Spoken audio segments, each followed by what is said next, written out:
one of Apple's strangest products is the Apple TV, and at just $129 it is also one of their cheapest products.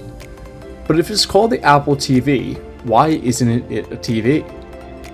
And why has Apple never made a TV? Based on the rest of the product line, one would be led to believe that they could make an incredible television.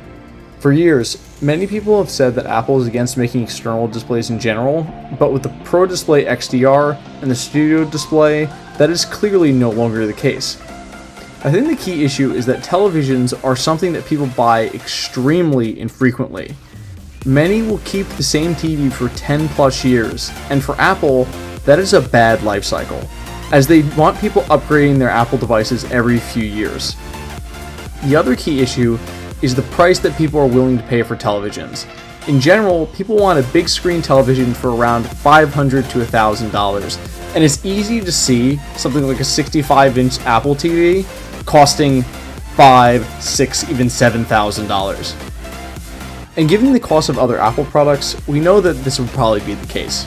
Plus, another really key issue here is that the profit margin on televisions is usually garbage, especially given the large size and the associated shipping cost. Another big problem is the fact that most TVs use the exact same panel, like Samsung or LG screens for example, and the only real differentiating factor is the enclosure and the software that ships with the TV.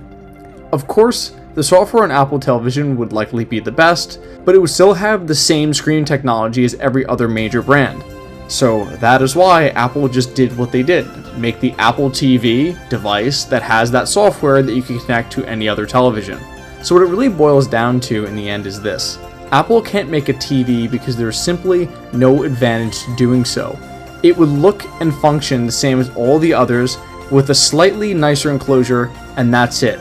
Something that no one in the right mind would be able to justify purchasing, as the price would likely be a lot higher and the end product would be pretty much the same. So again, it makes total sense why Apple is not going in this direction, and they likely never will. If you like this video, please do like and subscribe. It helps me out a ton, and I look forward to seeing you all in the next video. I'll see ya.